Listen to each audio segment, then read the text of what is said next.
Hello everyone. Today we will read about the Industrial Employment Standing Order Act 1946. तो ये 1946 में आया था. ठीक है. इसका ऑब्जेक्टिव क्या है कि ये ट्रांसपेरेंसी और डिसिप्लिन और फेयरनेस बनाए रखे सर्विस रूल्स के अंदर. It make employer define service condition in writing. मतलब एम्प्लॉयर को रिटन में जो भी सर्विस कंडीशंस है वो डिफाइन करना है. कोई भी तरह का मिसअंडरस्टैंडिंग ना हो, डिस्प्यूट ना हो. ठीक है. एंड एम्प्लॉयमेंट रूल जो है वो क्लियर रहे. So here we will see it maintains the harmonious relationship between employer and employee. It also regulates the discharge, recruitment, disciplinary action, leave, holiday, payment of subsistence allowance to the worker who are kept under suspension pending domestic inquiry. Now we'll read about the section 2. Section 2 define the appellate authority.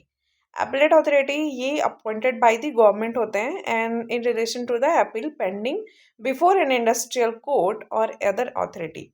Now you'll see appropriate government. Appropriate government under the control of central government या state government होता है. कुछ में central government होता है जो central के control में होता है, जैसे कि पोर्ट हो गया, माइंस हो गया, ऑयल फील्ड, रेलवे. तो इन सब में अप्रोप्रिएट गवर्नमेंट सेंट्रल गवर्नमेंट होते हैं. लेकिन अगर अदर है तो उसमें स्टेट गवर्नमेंट होगा. Now will come to the certifying officer. Certifying officers is it can be a labour commissioner, regional labour commissioner हो सकता है. और इंडस्ट्री का जो डेफिनेशन आपका पेमेंट ऑफ वेजेस में दिया हुआ है वो आपका इंडस्ट्रियल होता है. एंड फैक्ट्री का डेफिनेशन फैक्ट्रीज एक्ट 1948 में दिया हुआ है. Now will see standing order. Standing order जो भी आपका रिटन फॉर्म में employer condition of a work को डिफाइन करता है, that is standing order. Wage और वर्कमैन का जो डेफिनेशन है आपका आईडी एक्ट में वो दिया हुआ है. Section 3 will read about the submission of a draft standing order. तो यहाँ पे सबसे पहले स्टैंडिंग ऑर्डर फॉर्मेशन होने से पहले हमें एक ड्राफ्ट तैयार करना पड़ता है. मतलब एम्प्लॉयर को ड्राफ्ट तैयार करना पड़ता है. Within 6 months from the date which this act becomes applicable to an industrial establishment, the employer shall submit to the certifying officer 5 copies of a draft of standing order. तो employer को 6 month के अंदर certifying officer को 5 copy it has to be submitted to the certifying officer. Draft 5 copy होना चाहिए और 6 month के अंदर होना चाहिए. Applicability of this act is sorry ये पहले होना चाहिए था एप्लीकेबिलिटी, बट कोई बात नहीं. Every industry establish where 100 and more are employed where employed on any preceding 12 month. तो 12 months के अंदर 100 और 100 से ज़्यादा जहाँ पे एम्प्लॉयर एम्प्लॉयड हैं, एम्प्लॉई जहाँ पे एम्प्लॉयड हैं, दैट इज इंडस्ट्री, वहाँ पे ये एप्लीकेबल है.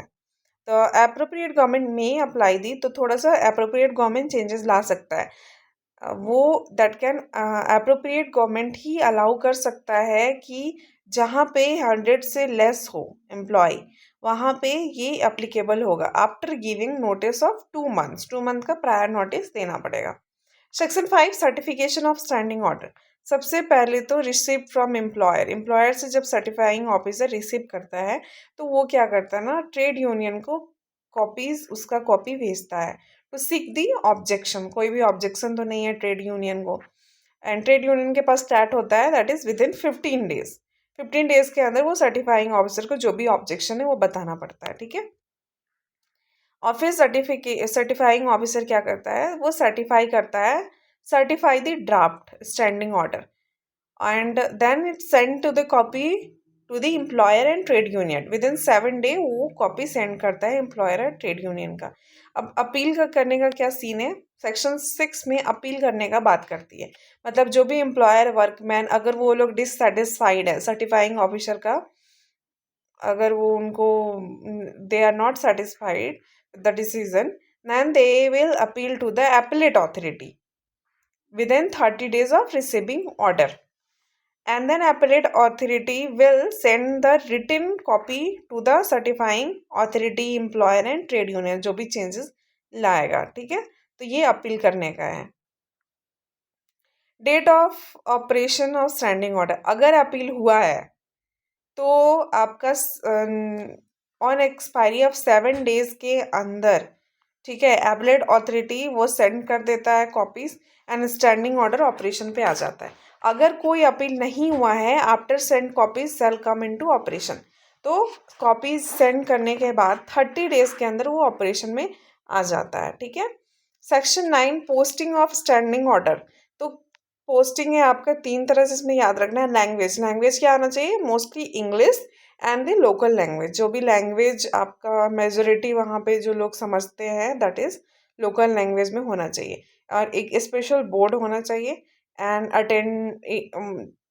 जो बोर्ड है वो आपका इंट्रेंस पे लगा होना चाहिए या फिर सारे डिपार्टमेंट में, ठीक है, so that worker can easily see the standing order. Section 10, duration and modification of standing order. तो स्टैंडिंग ऑर्डर का जो मॉडिफिकेशन हम लोग करते हैं वो आपका 6, जब भी वो ऑपरेशन पे आता है उसके 6 मंथ के अंदर तो किसी भी तरह का मॉडिफिकेशन नहीं हो सकता है। Not liable to modify until 6 month from the date on which standing order are came in the operation. फिर उसके बाद एम्प्लॉयर, वर्कमैन और ट्रेड यूनियन वो लोग अप्लाई कर सकते हैं मॉडिफिकेशन के लिए, किसके पास, तो सर्टिफाइंग ऑफिसर के पास।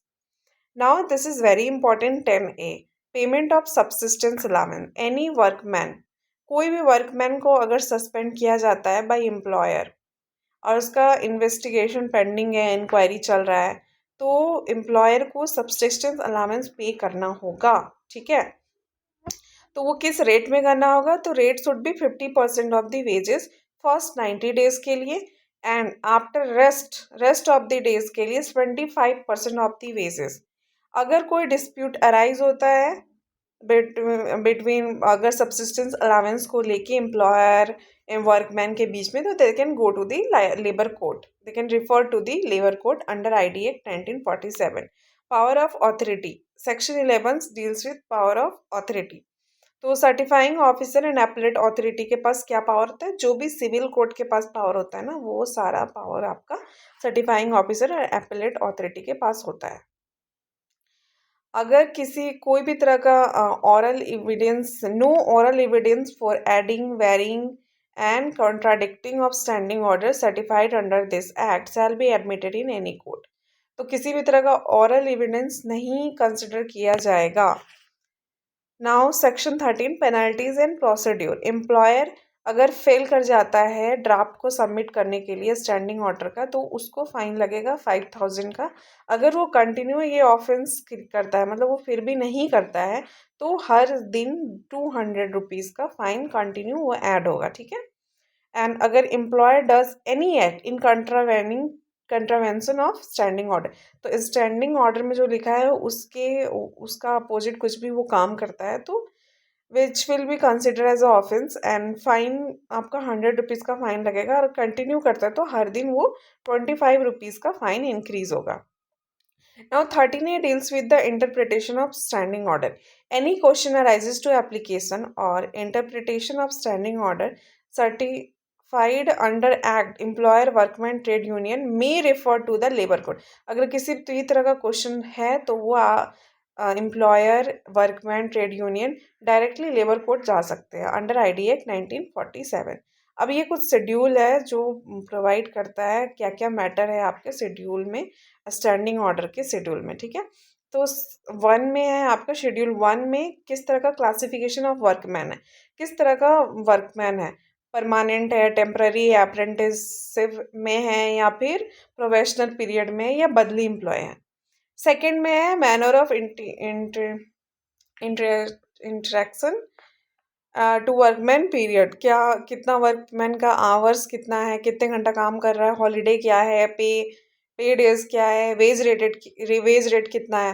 फिर थर्ड में है शिफ्ट वर्किंग, पहला शिफ्ट है, सेकंड शिफ्ट है। फोर्थ में है attendance and late coming. Fifth में है आपका condition of procedures in applying for authority which में grant leave and holiday. Six है आपका recruitment to inter premises by certain gate of और एंड लाइबिलिटी टू सर्च।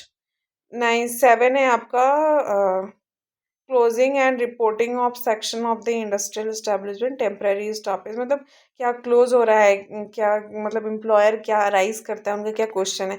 8 में है आपका टर्मिनेशन ऑफ एम्प्लॉयमेंट, ठीक है। Note notice there of employer and workman, termination का schedule 8 deals with the termination. Schedule 9 में है suspension dismissal misconduct, and schedule 10 में है आपका अगेंस्ट अनफेयर ट्रीटमेंट रॉन्गफुल, ठीक है, रॉन्गफुल ट्रीटमेंट हो गया आपका। ये सब यहाँ पे शेड्यूल 10 में है। शेड्यूल 11 में है किसी भी तरह का और चेंजेस आ सकता है तो वो आपका शेड्यूल 11 में होगा। बदली एम्प्लॉय जो है वो आपका डाला गया था 2016 में by central government in this 11 schedule पे, ठीक है। This is all about standing order act. It is very simple, आप इसको बहुत इजीली याद कर सकते हो। इसमें जो मेन मेन पॉइंट है वो आपका एपलेट अथॉरिटी होता है, कितने दिन में एपलेट अथॉरिटी के पास जाता है, सब सबमिशन ऑफ ए ड्राफ्ट कितने कॉपीज होते हैं, कितने मंथ में होते हैं, and then come to the certification of standing order. Certification कैसा होता है, एम्प्लॉयर पहले सर्टिफाइंग ऑफिसर को भेजता है, एम्प्लॉयर फिर कुछ कॉपी ट्रेड यूनियन का भेजता है, तो ट्रेड यूनियन के पास 15 डेज का टाइम होता है। तो ये सारा आपका इम्पॉर्टेंट पॉइंट्स है जो कि याद करना है। डेट, अगर अपील हुआ है तो कितने दिन में ऑपरेशन पे आ जाएगा, अपील नहीं हुआ है तो कितने दिन में आएगा, तो ये याद रखने की चीज़ है। स्टैंडिंग ऑर्डर जो है वो सब्सिस्टेंस अलावेंस किस में है, तो ये 10M में आता है। तो these are the things to remember, ठीक है। Okay, thank you.